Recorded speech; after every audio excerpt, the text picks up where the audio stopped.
y a vraiment 3 erreurs récurrentes chez les débutants au handpan. Et le pire, c'est que quand on les connaît, elles sont faciles à éviter. Alors dans cette vidéo, je te montre ces 3 erreurs et comment les corriger. Alors la première erreur, c'est celle qu'on fait tous au début, ne pas faire sonner correctement l'instrument. On tape trop fort ou au contraire le son est presque inaudible, voire muté, c'est-à-dire que les notes ne vibrent pas correctement. Pour faire correctement sonner ton handpan, tu vas devoir le frapper ici, sur le tone field, avec la première phalange. Ce qui est vraiment important, c'est que tu utilises ton poignet comme ça pour rebondir sur la note. Il faut que le temps de contact entre ton doigt et la note soit le plus rapide possible, de façon à pas muter la note comme ça. Si tu veux, tu peux imaginer que la surface de ton handpan est brûlante et que tu te brûles à chaque fois que tu le touches. C'est la même chose pour les pouces. On utilise le poignet et on rebondit le plus vite possible.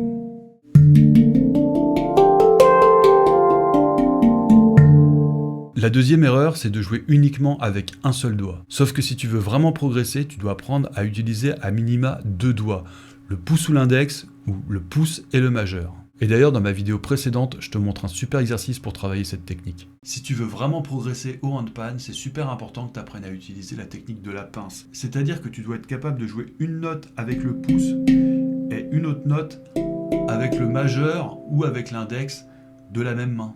Par exemple, pour jouer des accords, ou alors pour jouer des arpèges.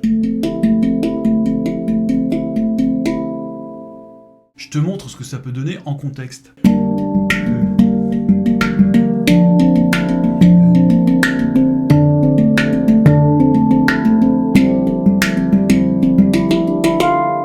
Troisième erreur, ne pas apprendre à comprendre la structure harmonique du handpan. Le handpan, ce n'est pas qu'un instrument qu'on joue au pif, et si tu veux pleinement tirer parti de ta gamme, tu dois apprendre à la connaître, et franchement, c'est pas compliqué, je te montre. Je vais te montrer une astuce pour trouver facilement les principaux accords dont tu disposes sur ton handpan.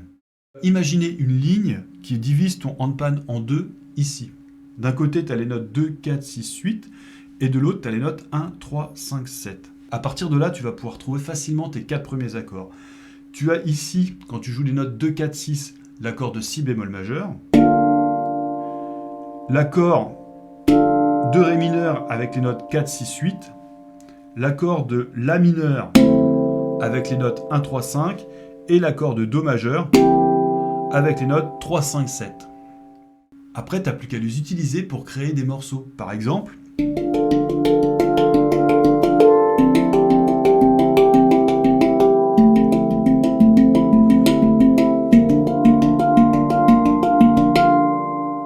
et justement, dans la formation que je prépare, on va creuser tout ça en détail.